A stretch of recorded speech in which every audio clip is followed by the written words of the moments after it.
El doctor Ángel Wilfrido Guevara Mena, abogado litigante y expositor en constante actualización del derecho nacional y en el ámbito internacional, profesional con experiencia en el sector privado y en instituciones del sector público, abogado de los tribunales y juzgados de la República del Ecuador, magíster en Derecho Constitucional con una certificación europea sobre la tutela de derechos humanos y seguridad humana en Europa y en el Sistema Universal de las Naciones Unidas. Máster en Derechos Humanos y Seguridad Humana, con un diplomado teórico práctico de instituciones y procesos notariales y registrales. Doctor en Derecho, actualmente es abogado en libre ejercicio y se dedica a la formación académica. Los que están integrados a través de este medio. Muchas gracias por la invitación que me han realizado a participar de este evento académico, el Non Reformatio Peius, ¿sí? Eh, bueno, en realidad habría que desenmarañar el concepto o el planteamiento, ¿no? El Non Reformatio Peius y su trascendencia dentro de la administración de justicia.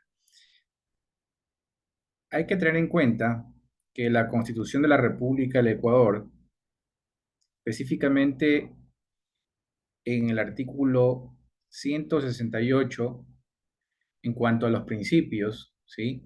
La Administración de Justicia aplica o debe aplicar los principios, ¿sí?, establecidos en dicho artículo, ¿no? Entre ellos, que los órganos de la función judicial gozarán de independencia interna y externa.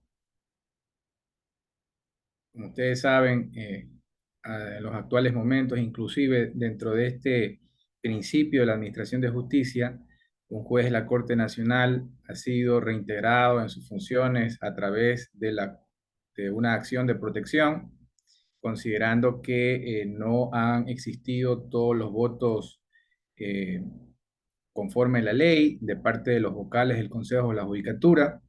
Es por esta razón, pues, que uno de los principios de la Administración de Justicia, considerando, ¿no?, el título de este evento académico de la trascendencia del non reformatio peius en la Administración de Justicia, pues debemos también enfocar esta ponencia en los principios que rigen la Administración de Justicia. Es así que otro de los principios eh, es que la función judicial gozará de autonomía administrativa, económica y financiera. El acceso a la administración de justicia será gratuito. Y finalmente, entre los principios que tienen que ver con esta ponencia, está el principio de que en relación a que la sustanciación de los procesos en todas las materias, instancias, etapas y diligencias se llevará a cabo mediante el sistema oral, de acuerdo a los principios de concentración, contradicción y dispositivo. ¿Y por qué resalto dicho principio? Porque recordemos que el non reformatio impeius eminentemente está vinculado al sistema procesal penal y vamos a analizar posteriormente estos principios, ¿no?, de concentración, contradicción y dispositivo que tienen que ver mucho con con esta prerrogativa, con esta garantía del debido proceso que es el non reformatio imperius. Bien, sin mayor preámbulo, debemos también partir eh, del concepto o qué se entiende dentro del contexto histórico al reformatio imperius. Es así que el reformatio imperius es una locución latina que puede traducirse al español como reformar a peor o reformar en perjuicio, utilizada también en el derecho procesal. Así pues, la expresión se utiliza cuando tras un recurso de apelación o de casación, el tribunal encargado de dictar una nueva sentencia resuelve la causa empeorando los términos que fue dictada la primera sentencia para el recurrente como consecuencia exclusiva de la interposición de su recurso. En cambio, debemos considerar que el non reformatio impeius es un principio del derecho procesal que establece que el tribunal de segunda instancia o el tribunal de casación, como más adelante vamos a ver, porque vamos a respaldarnos eh, respecto de una sentencia de la Corte Constitucional del Ecuador, ¿sí? Es decir, entonces, que el non reformatio impeius es un principio, como decía, del derecho procesal que establece que el tribunal de segunda instancia o un tribunal de casación, refiriéndome a algún tribunal conformado por parte de los jueces de la Corte Nacional de Justicia, tiene prohibido cambiar el fallo del que en primera instancia, ¿sí? Se impugnó, ¿sí? Y tiene prohibido cambiar el fallo en detrimento, ¿no? Sobre todo en detrimento de la persona que solicitó la impugnación. Bien, debemos tener en cuenta, pues, ¿no? Que impugnación, como es de conocimiento de ustedes, es aquel recurso o aquel planteamiento que uno realiza frente a una sentencia que es perjudicial a alguna de las partes. Y basado en estos, en el recurso de impugnación o basado en la impugnación, que también es un derecho constitucional establecido en el artículo 76.7 de letra M de nuestra Carta Magna, específicamente a través del principio doble conforme, pues nosotros, los ciudadanos ecuatorianos, tenemos la opción de impugnar una sentencia, de solicitar que una segunda instancia o otro juez o jueces analicen y puedan rever la situación jurídica que en un primer momento dispuso un juez de primera instancia. Bien, entonces, retomando una vez más, ¿qué se entiende por el principio o qué se entiende por el non reformatio impeius? Debemos decir que, de acuerdo a la doctrina judicial, se deriva, ¿sí? Del derecho de defensa del imputado. En muchas legislaciones existe la prohibición del reformatio impeius como una garantía procesal para el apelante, particularmente en materia penal. Sin embargo, suele ser muy habitual, salvo que la sentencia principal resuelva el asunto totalmente a favor de una de las partes, que sean ambas partes las que puedan recurrir al tribunal, en cuyo caso, pues no, el tribunal podrá mejorar o empeorar la resolución sujetándose a las peticiones de las partes. Más adelante también me voy a referir en relación a el principio de favorabilidad, que tiene que ver también mucho con esta alocución, ¿no? del non reformatio impeius y que se encuentra inclusive consagrada en muchas legislaciones. Bien, siguiendo con este contexto histórico, debemos hacer en relevancia a que nuestra Constitución de la República del Ecuador establece el principio de oralidad, ¿sí? Y que inclusive este principio de oralidad incorporan garantías jurisdiccionales. ¿Y por qué me refiero a las garantías jurisdiccionales? Porque existe una sentencia de la Corte Constitucional del Ecuador a través de la cual, ¿sí? Pues deja en claro qué es el non reformatio impeius y cuál es su incidencia positiva a favor del procesado, ¿sí? A favor de la persona que solicita que se revea su situación jurídica.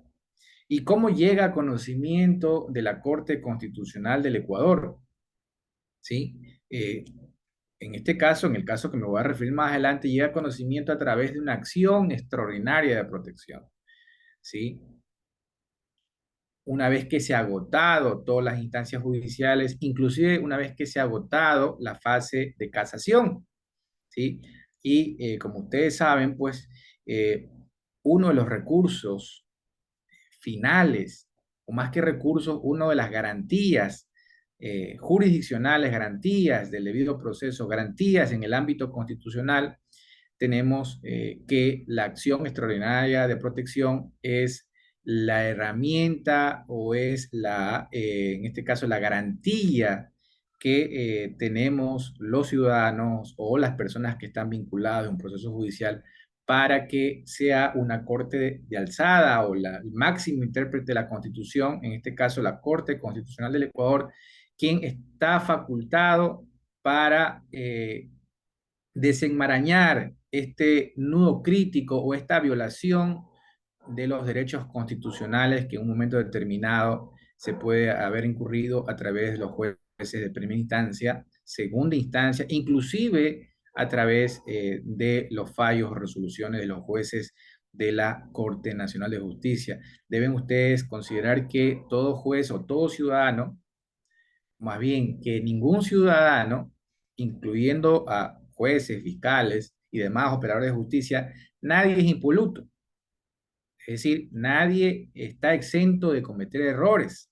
Es por esto que tenemos pues a la Corte Constitucional del Ecuador como un organismo al cual podemos recurrir para que pues dirima un conflicto legal o algún nudo crítico en relación a una posible vulneración de algún derecho constitucional y que vinculado a esta ponencia se puede haber inclusive violado, transgredido, ¿sí? Esta locución del non reformatio impeius, que más allá de ser una locución, es una garantía a favor del procesado que se encuentra establecido en nuestra Carta Magna. Más adelante voy a referirme específicamente al artículo que tiene que ver con el non reformatio impeius. Entonces decía que en relación o con la vigencia de nuestra Constitución de la República del Ecuador, se establece el principio de oralidad, ¿sí? Que incorpora o que se incorpora también a través de las garantías jurisdiccionales y como decía, una de las garantías jurisdiccionales es la acción extraordinaria de protección, eh, entre otras, ¿no? Que también deben ser consideradas dentro de esta ponencia, pues que, como decía, existe una sentencia de la Corte Constitucional que nos va a dar luces para poder comprender qué es el non reformatio impeius. Es así que, de acuerdo a nuestra Carta Magna, el procedimiento de los juicios en general, especialmente las acciones constitucionales, serán sencillas, rápidas, eficaces y serán orales en todas sus fases e instancias. Además que lo que acabo de decir tiene mucho que ver también con el proceso penal. Bien, entonces recordemos que inclusive a través de las acciones jurisdiccionales, eh, claro está, de acuerdo a la Ley Orgánica de Garantías Jurisdiccionales y Control Constitucional, está vedado que nosotros planteemos una acción de protección, por ejemplo, en contra de una sentencia o de un veredicto en el ámbito judicial, a través de los jueces o a través de una unidad jurisdiccional. ¿Sí? Sin embargo, aquello, como es de conocimiento público, frente a violaciones de derechos constitucionales, inclusive frente a sentencias emitidas por jueces, no diríamos que ha sido mal llevadas estas acciones constitucionales.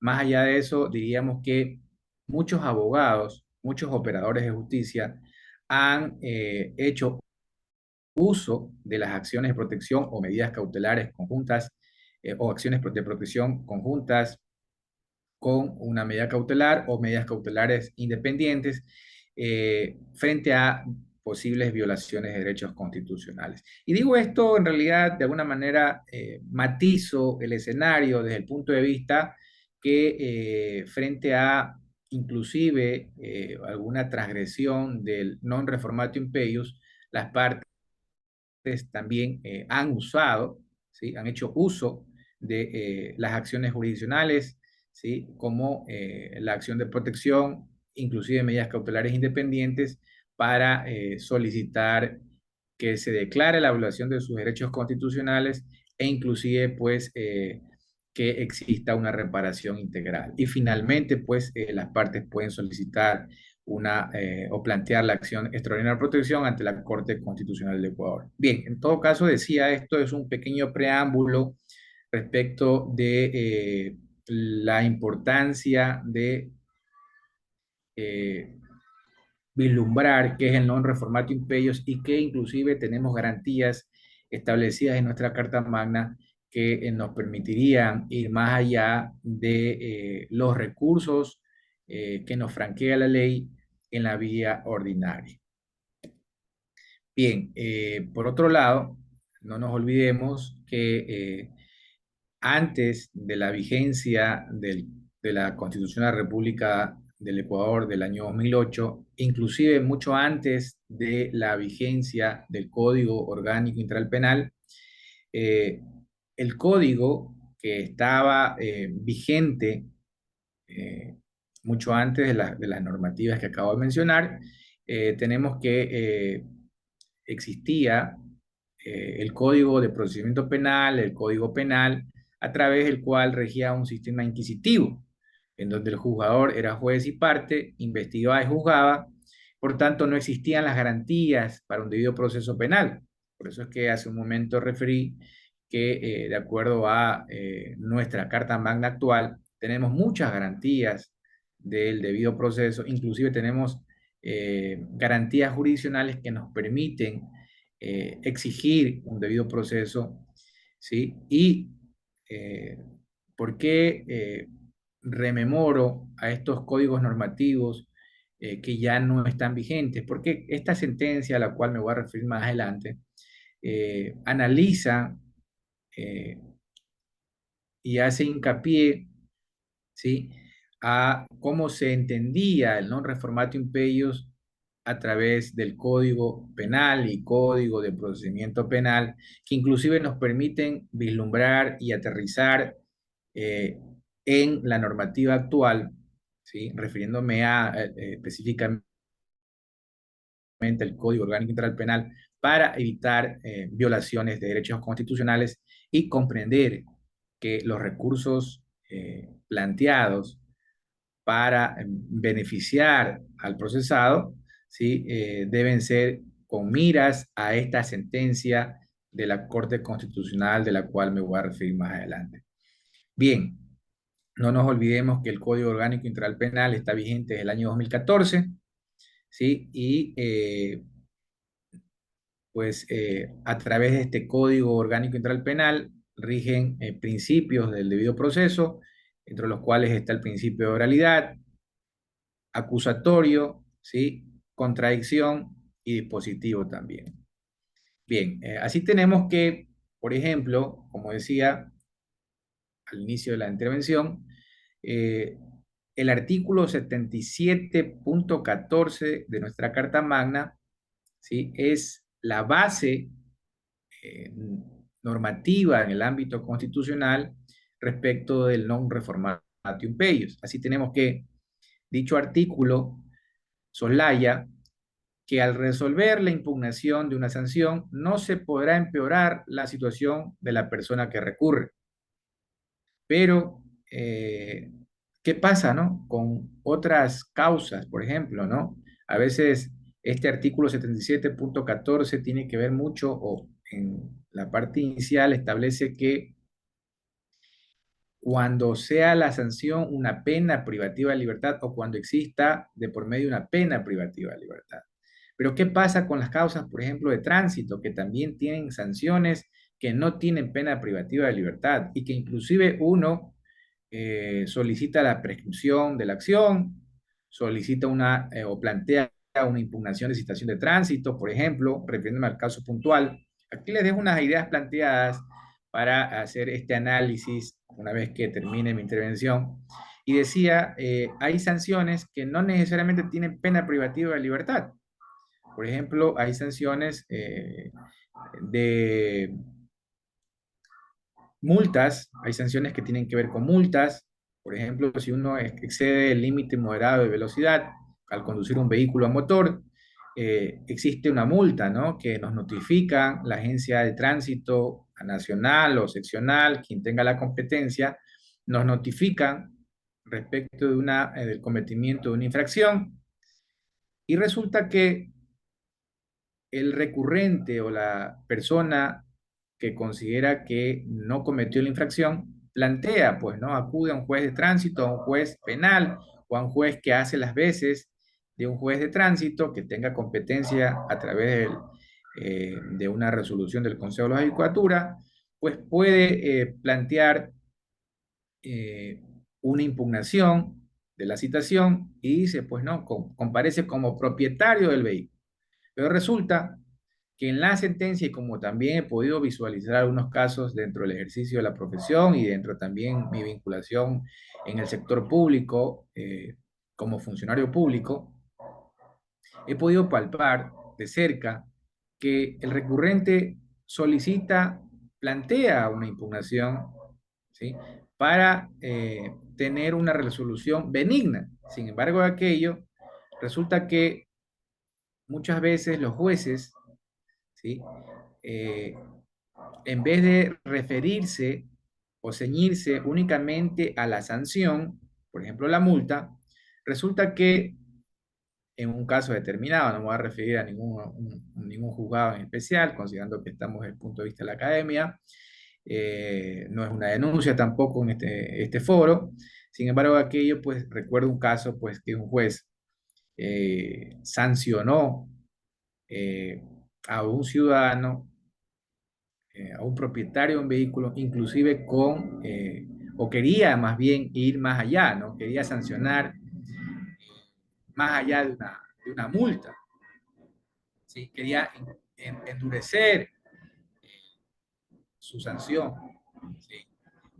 Entonces, lo cual está vedado a través de la locución o de la garantía, como ustedes pudieron apreciar, establecida en el artículo 77.14 de nuestra Carta Magna, en relación al no reformatio imperius y que más adelante también vamos a desarrollar. Es así que la garantía, no me voy a alargar más, solamente citaba algunos planteamientos para su análisis.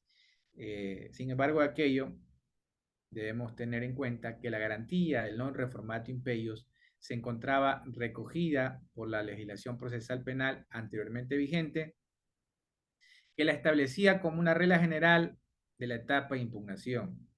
Así, el artículo 328 del Código de Procedimiento Penal decía que al resolverse cualquier recurso no se podrá empeorar la situación jurídica del recurrente. Es decir, de acuerdo a nuestra Carta Magna, que la provisión de reforma en prejuicio del recurrente, denominada non reformatio imperius, rige para todos los recursos y está compuesta esencialmente por dos elementos. Primero, la interposición del recurso únicamente por parte del procesado. Y dos, la prohibición de empeorar la situación jurídica inicial del recurrente. Así pues, debe entenderse a la luz del principio acusatorio consagrado constitucionalmente en el artículo 195 de nuestra Carta Magna, por el que se divide la actividad investigativa a cargo de la Fiscalía y la jurisdiccional a cargo de los jueces y juezas. Por este principio no es posible condenar en primera instancia sin acusación fiscal. Atención, más adelante vamos a ver cuál es la importancia que tiene este artículo 195 de la Constitución de la República del Ecuador y como ustedes saben, este artículo le otorga, le faculta a la Fiscalía que tiene a su haber eh, la titularidad de la acción penal pública. Y no solamente desde el punto de vista de establecer los cargos respecto de un delito o del caso que se investiga, sino también los descargos a través del principio de objetividad. En ese contexto, el artículo 195 de nuestra Carta Magna, como decía hace un momento,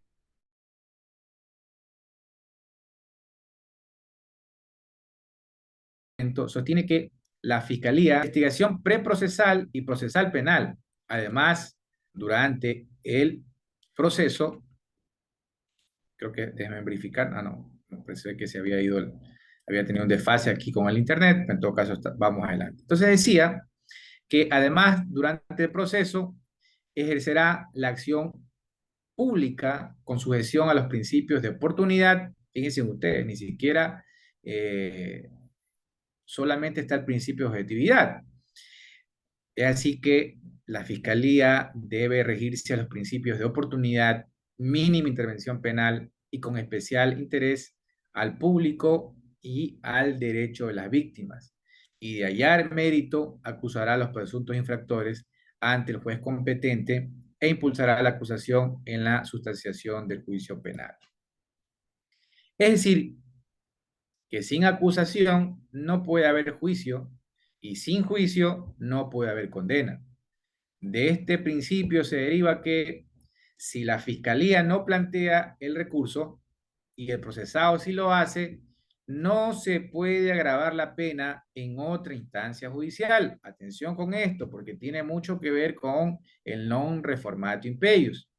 En consecuencia, los tribunales de alzada, por el principio acusatorio, tienen prohibición de cambiar las sentencias penales perjudicando al procesado en el plano sancionatorio, cuando el recurso fue planteado únicamente por la defensa. En ese sentido, esta prohibición se sustenta además en la inviolabilidad de la defensa. Por un lado, pues los argumentos de la acusación fiscal permiten la defensa, y si no hay acusación o recurso por parte de la fiscalía, entonces el procesado no tiene que contradecir u oponerse a lo que no existe. Lógico. Es así que una actuación de oficio por parte del órgano juzgador, salvo las expresamente previstas en la ley, impediría el ejercicio del derecho a la defensa y por esta razón es contraria al sistema adversarial acusatorio. Sí, recuerden ustedes que al inicio me refería al sistema inquisitivo, pero ya eso quedó atrás eh, con las reformas que se han gestado, inclusive porque tenemos una nueva Carta Magna. Por otro lado, es importante considerar que si una persona procesada plantea un recurso para mejorar su situación jurídica y tendría la posibilidad, y si habría, pues, ¿no? La posibilidad de que se le agrave la pena de oficio, imagínense ustedes, nadie plantearía a los recursos judiciales refiriéndonos a la apelación, a la casación, ¿sí? Nadie plantearía la impugnación que en derecho corresponda, ¿sí? Si es que correría el riesgo de que se agrave la pena de oficio, ¿sí? Es así que eh, existe la máxima, ¿no? No se puede cortar la mano a quien pide clemencia. En conclusión, ¿sí? La garantía del non reformatio imperio solo juega a favor del imputado. Atención con esto, ¿sí? Solo juega a favor del imputado la garantía del non reformatio impeius. ¿Sí? Si el procesado es el único sujeto que plantea el recurso, los juzgadores de alzada no pueden agravar de oficio la situación del procesado. Bien, dentro de esta ponencia o dentro de este aporte versus o frente al planteamiento de los organizadores de este evento, es considerado de vital importancia, más allá de hacer este análisis general de qué es el non reformatio imperius, es considerado importante revisar lo que establece lo que se establece en nuestra Carta Magna, la Ley Orgánica de Garantías Jurisdiccionales y Control Constitucional, que tienen que ver con las acciones jurisdiccionales que podemos plantear en defensa de nuestros defendidos, usuarios o de procesados.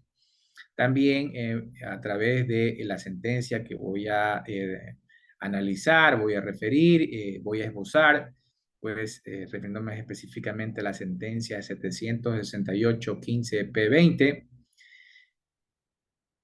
se hace un análisis del Código Penal derogado, reformas y que las últimas reformas se dieron hasta febrero del 2014, y también esta sentencia hace un análisis extensivo del Código de Procedimiento Penal derogado y cuyas reformas también, últimas reformas se dieron hasta febrero del 2014. Por otro lado, voy a hacer uso también o hacer mención a sentencias de la Corte Constitucional del Ecuador que pues quedaron como precedentes constitucionales que en un primer momento eran vigentes o se consideraba que tenía plena vigencia para este análisis del non reformato imperio. Sin embargo, aquello, a través de la sentencia que referí en su momento, número 768, 15EP20, la Corte se aparta de los criterios anteriores, la Corte Constitucional del Ecuador se aparta de los criterios anteriores, ¿sí?, establecidos a través de innumerables sentencias, exclusivamente de la última sentencia, la sentencia número 995, 12EP20. Bien, sin mayor preámbulo, decía, la idea es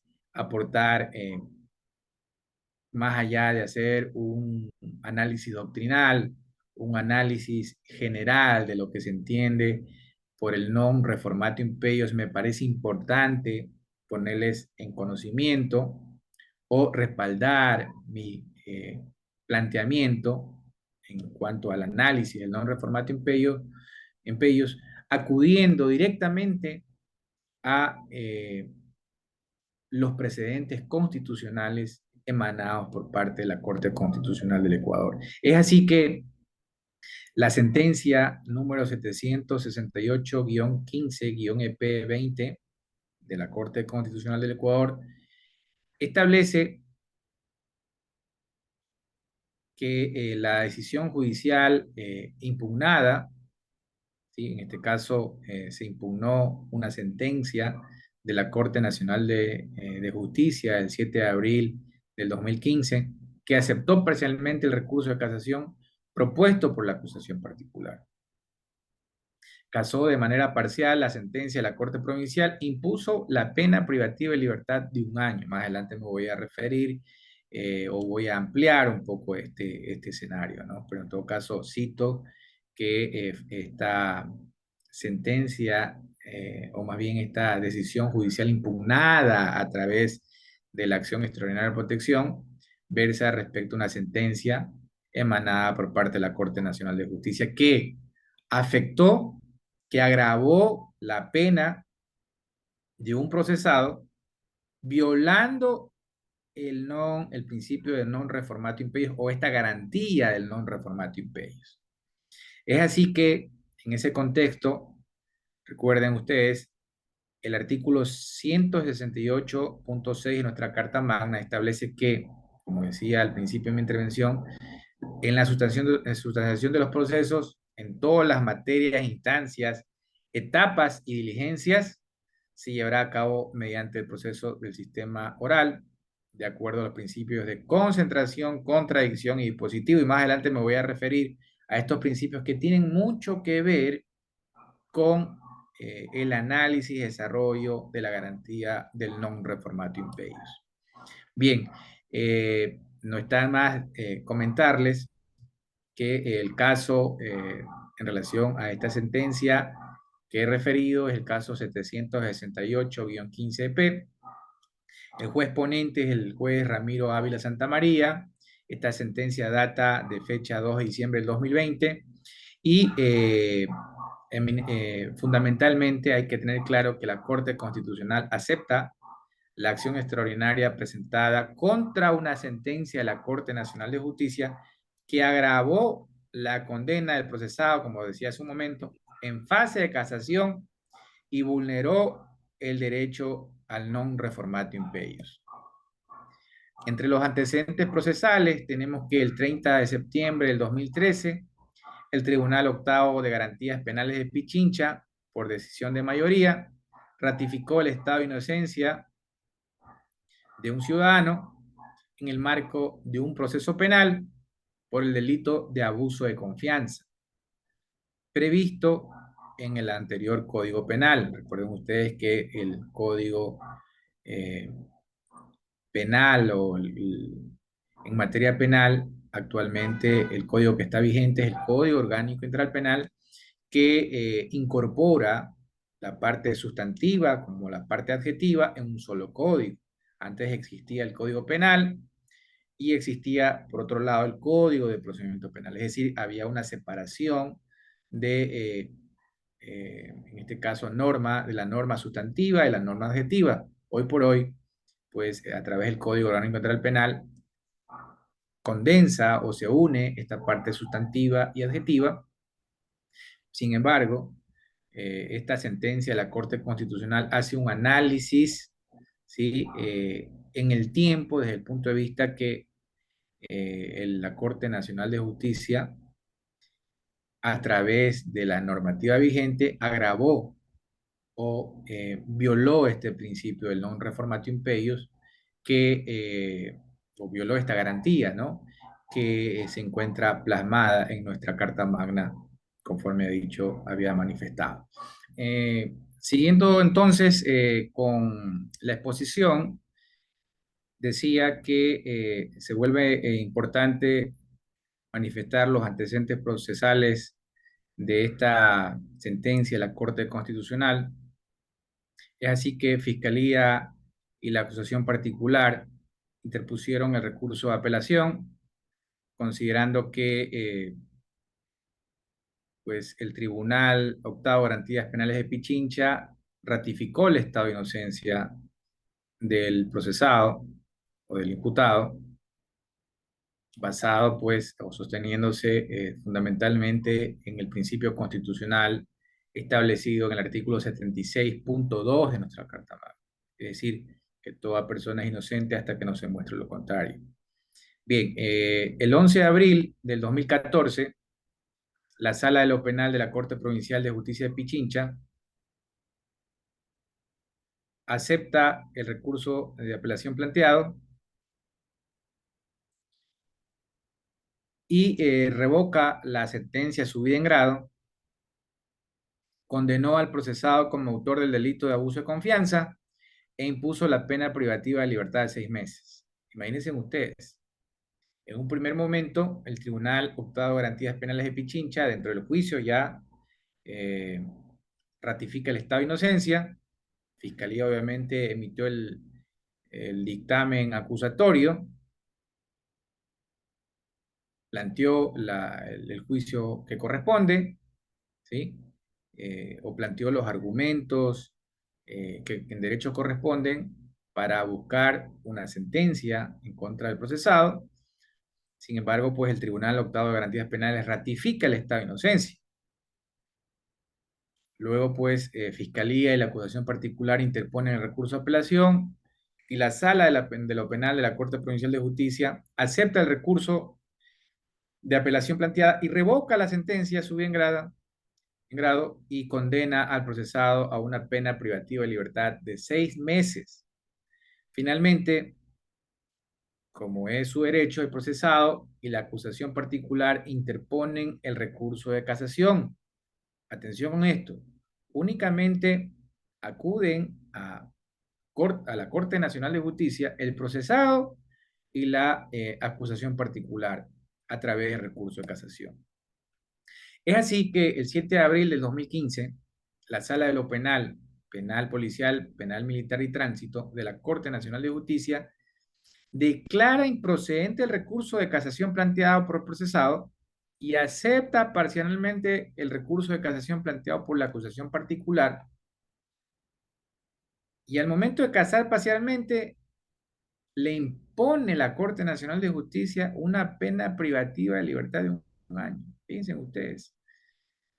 Plantea el recurso de casación el procesado, plantea el recurso de casación Fiscalía, perdón, la acusación particular, pero no plantea el recurso de casación Fiscalía.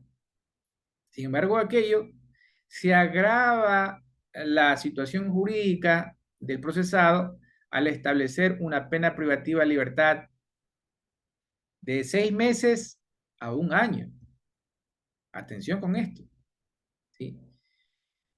Es así que el 12 de mayo del 2015, el imputado, el procesado, pues presenta una acción extraordinaria de protección, como es su derecho, como es lo debido, dentro del tiempo que corresponde, en contra de la sentencia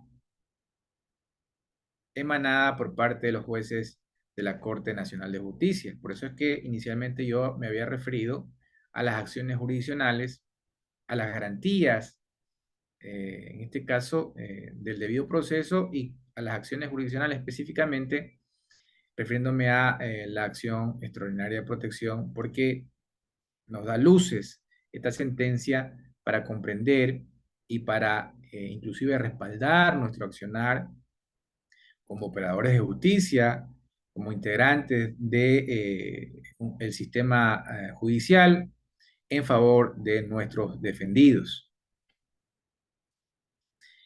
Este código penal derogado que es importante revisarle, ¿no? Pues soslayaba, especialmente se soslayaba en el artículo 560, ¿sí? Que el que fraudulentamente, perdón, estoy aquí citando en todo caso el artículo, el que fraudulentamente hubiere distraído, disipado en perjuicio de otro, efectos, dinero o mercancías, billetes, finiquitos, escritos de cualquier especie, será sancionado con una pena de 1 a 5 años. Es decir, que pues tienen el juez que conoce respecto a este delito, tiene un amplio escenario, tiene un margen de, en este caso, de sanción, un margen amplio, refiriéndome a la prisión que corresponde de 1 a 5 años. Y multa de 8 a 16.000 dólares de los Estados Unidos de Norteamérica. En todo caso, así decía el artículo 560 del Código Penal derogado. Ahora bien, ¿qué dice la Corte Constitucional del Ecuador? ¿Qué dicen los jueces a través de esta sentencia? ¿Sí? ¿Qué dicen los jueces en relación al ejemplo o al juicio que les acabo de mencionar, específicamente a la resolución que tomaron los jueces de alzada, los jueces de la Corte Nacional de Justicia? Es así que la Corte Constitucional del Ecuador menciona que el recurso planteado por la acusación particular equivale, a ver si es que equivale al planteado por parte de la Fiscalía General del Estado. La Constitución ha otorgado gran relevancia a las víctimas de infracciones penales y les ha reconocido derechos específicos. Es así que se refiere o plantea la Corte Constitucional del Ecuador. Así pues, el artículo 78 de nuestra Carta Magna soslaya que las víctimas de infracciones penales gozarán de protección especial, se les garantizará su no revictimización, particularmente en la obtención y valoración de las pruebas, y se las protegerá de cualquier amenaza u otras formas de intimidación. También se deben adoptar mecanismos para una reparación integral que incluirá sin dilaciones, atención con esto, porque eh, este artículo 78 de nuestra Carta Magna es aquel artículo que está a favor de las víctimas. Es así que las víctimas necesitan sin dilaciones el conocimiento de la verdad de los hechos, la restitución, indemnización, rehabilitación y la garantía de no repetición y satisfacción del derecho violado. Y así la Corte Constitucional ha sostenido, en ese sentido, que las personas tienen 4 derechos específicos cuando son víctimas. Atención con esto. Verdad, justicia, reparación y no revictimización. Así pues, la Corte ha sostenido que la verdad y la justicia se logran con una sentencia judicial en la que se haya demostrado los hechos violatorios. En cambio, la reparación integral se logra con las medidas adecuadas al daño sufrido. Y finalmente, la no revictimización se logra, entre otras medidas, con la prohibición de que la persona pueda volver a experimentar la vivencia o las consecuencias del delito o los derechos violados. Con relación a la reparación integral, la Corte ha sostenido que la Ley Orgánica de Garantías Jurisdiccionales y Control Constitucional establece algunas formas y medidas de reparación. Recuerden ustedes que existe inclusive la reparación material e inmaterial, que inclusive la propia Corte Constitucional ha desarrollado en casi todas sus sentencias, ¿no? Al momento de declarar la violación de derechos constitucionales o la transgresión de los principios y derechos constitucionales, ¿sí? Es así que la sanción penal no está contemplada en la Constitución ni en la ley como una forma de reparación. Eso ha sostenido la Corte Constitucional del Ecuador. La sanción penal tiene directa relación con la persona que ha cometido una infracción y no con el daño recibido por la víctima. De hecho, la sanción penal tiene como finalidad la rehabilitación de la persona que ha cometido la infracción. Por esta razón, no podría considerarse la sanción penal como una forma de reparación a la víctima. Atención con esto, ¿no? Imagínense ustedes eh, esta máxima, ¿no? De los jueces de la Corte Constitucional del Ecuador en relación a este desarrollo de la garantía del non reformatio peius. Y también no debe considerarse que se repara a las víctimas menoscabando las garantías penales de las personas procesadas. Atención con esto. Es así que en el artículo 18 de la Ley Orgánica de Garantías Jurisdiccionales y Control Constitucional establece, ¿sí? O se establece ahí la reparación material e inmaterial, como decía hace un momento, a efectos de contribuir o cumplir como Estado a favor de las víctimas frente a un delito penal. El artículo 201 de nuestra Carta Magna establece que el sistema de rehabilitación social tendrá como finalidad la rehabilitación integral de las personas sentenciadas penalmente para reinsertarlas en la sociedad, así como la protección de las personas privadas de la libertad y la garantía de sus derechos. Atención con esto porque tiene que ver mucho con la garantía del non reformatio peius. Es así que la Corte Constitucional en este contexto ha sostenido que las víctimas no tienen derecho en las acciones penales públicas a tener una pretensión punitiva fuera del ámbito de las competencias exclusivas de la Fiscalía. Es decir, si la Fiscalía no presenta acusación, por más que la víctima considere que existen elementos suficientes, no podrá haber juicio. De igual modo, atención con esto, la Fiscalía si no presenta el recurso, la pretensión de la víctima no podrá agravar la pena del procesado.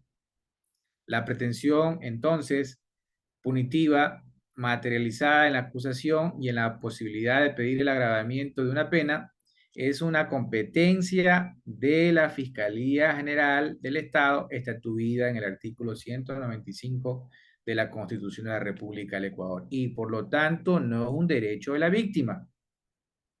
Como ustedes saben, en toda audiencia, fiscalía, cuando inicia su intervención, acude, ¿no?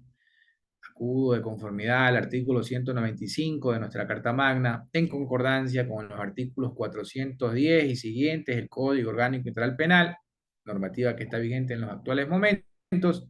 Por lo tanto, soy el titular de la acción penal pública y empieza, bueno, es decir, como decía entonces, que Fiscalía tiene la titularidad de la acción penal pública y no la víctima.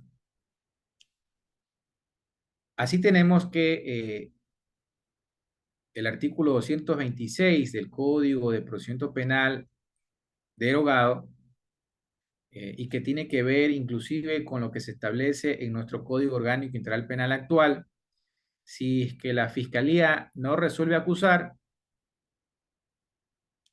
el juez de considerarlo necesario, solicitará pues el criterio del fiscal superior a fin de referirse, ¿sí?, al dictamen o a referirse, sí, al dictamen, referirse al dictamen, si sostiene que es un dictamen abstentivo o si es que decide acusar, ¿sí? Digo esto porque en realidad tiene mucho que ver con el hecho de esta debida participación de los fiscales dentro de un proceso y inclusive si es que así la víctima considere que existen los elementos necesarios, pues una vez que ya el fiscal de alzada y por ende, si el juez en este caso recibe ya el pronunciamiento del fiscal provincial de abstenerse o de emitir un dictamen abstentivo, pues el juez está, en este caso, en la obligación legal de emitir un auto, ¿no?, de sobreseimiento a favor de la persona procesada. Bien, en todo caso, cito esto, manifiesto estas cuestiones que tienen que ver eh, con la actividad que tiene o la facultad que tiene la Fiscalía General del Estado. Es así que la Corte Constitucional del Ecuador en este contexto ha sostenido que la acción penal es una atribución que en general le corresponde al Estado, salvo que por decisión legislativa existan excepciones en ciertos delitos que otorguen a la persona particularmente ofendida el ejercicio de la acción. En este caso, pues, como ustedes saben, existe la acción penal privada. Solo ahí, en esos casos, pues, Fiscalía no tiene la titularidad de la acción penal pública. Es decir, solo en los casos de la acción penal privada, la acusación particular no es subsidiaria ni contingente y la Fiscalía no interviene. En lo demás, siempre rige el principio de oficiosidad de la Fiscalía, quien es el único titular de la acción penal pública, con sujeción a los principios de oportunidad, mínima intervención penal, así como también tomando en cuenta los estándares específicos aplicables a la conducta investigada. Por lo tanto, la Corte Constitucional ha sostenido que el hecho de que únicamente la Fiscalía tenga pretensión punitiva en los delitos de acción pública y por ello solo su impugnación habilite el empeoramiento de la situación jurídica de la persona procesada, cobra mayor sentido al tener en cuenta el equilibrio procesal que debe existir en el sistema penal adversarial y acusatorio. En este contexto, pues, Fiscalía ejerce la acción penal pública a través del principio de objetividad y a través de este principio de objetividad, inclusive, Fiscalía, de considerarlo meritorio, podrá interponer recursos a favor del procesado. Fíjense ustedes, este criterio ha sostenido la Corte Constitucional del Ecuador a través del principio de objetividad. E inclusive Fiscalía, para enmendar errores, ¿sí?, podría plantear algún recurso a favor del procesado. Porque recuerden ustedes, el artículo 195 de nuestra Carta Magna establece que Fiscalía está obligado a aportar con las pruebas de cargo y de descargo. Por lo tanto, Fiscalía puede inclusive presentar recursos a favor del procesado. Es así que pues la Corte también Constitucional sostiene que cuando no existiera impugnación fiscal, el derecho a recurrir que tiene la víctima tiene como alcance las cuestiones relacionadas con la reparación integral y no podría extenderse a la pretensión punitiva. Incluso cuando existiera impugnación fiscal y esta no tendría alegación sobre el posible aumento de la pena. Los tribunales de alzada no podrán agravar la sanción establecida en la sentencia en perjuicio procesado, pero los jueces y juezas en estos casos podrán alterar la pena para mejorar la situación de la persona procesada. Recuerden ustedes que existe el principio de favorabilidad y en ese sentido los jueces sí pueden, pues, establecer una pena más benigna, ¿sí? Considerando inclusive que pasado el tiempo una pena o una determinada sanción es más benigna para el procesado. Esa sería la excepción, ¿sí? En cuanto a eh, eh, a este tema, ¿no? Al hecho de estar vedado de los jueces no inmiscuirse de oficio dentro de una sentencia así una parte no haya alegado. Bien, así pues, inclusive ante la multiplicidad de procesados y la interposición del recurso contra una situación jurídica de solo uno de ellos, los tribunales estarían posibilitados de decidir de oficio respecto de los demás a través del principio de favorabilidad conforme pues mencioné hace unos instantes. Es así que finalmente la sentencia a través de este desarrollo jurisprudencial, refiriéndome a las sentencias emitidas por parte de la Corte Constitucional del Ecuador, se aparta de los criterios vertidos en las sentencias 995-12P20, sentencia 330-16C-C, entre otras sentencias que tienen que ver con el principio o con la garantía del non reformatio impeius.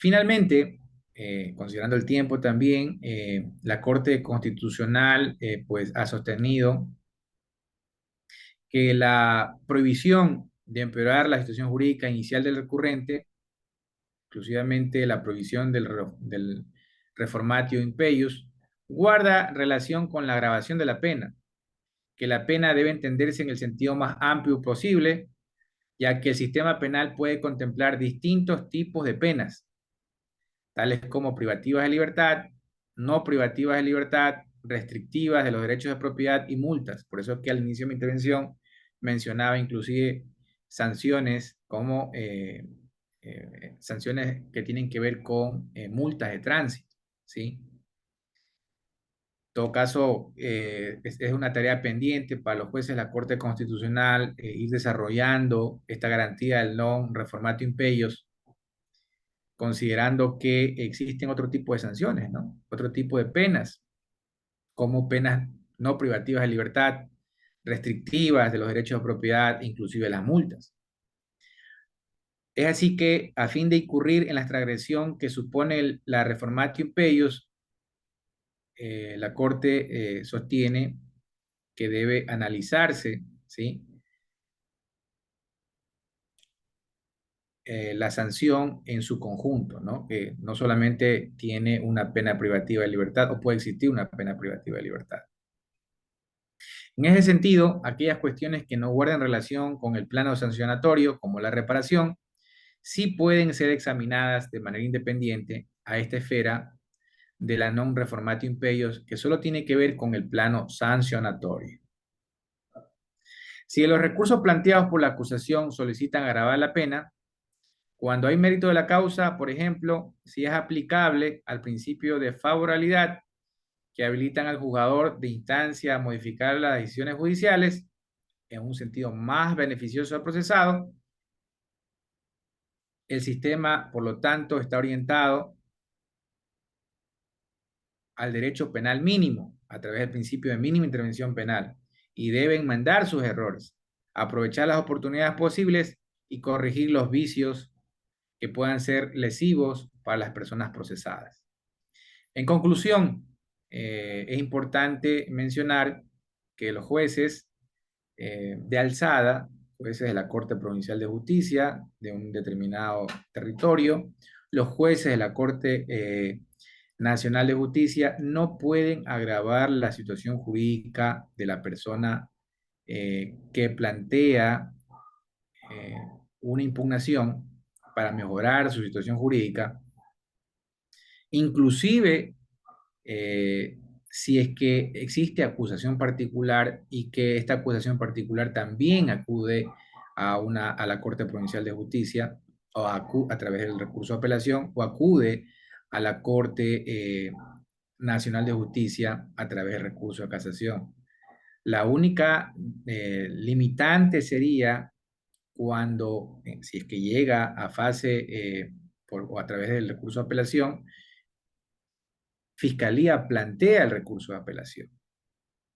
Ahí obviamente los jueces no estarían vedados de agravar la pena o enmendar los errores del sistema judicial, siempre y cuando pues Fiscalía también plantea el recurso respectivo. Si acuden a la Corte Nacional de Justicia a través del recurso de casación, pues, y si Fiscalía también pide endurecer la pena, ¿sí? Pues los jueces tendrían que hacer una corrección del caso, ¿sí?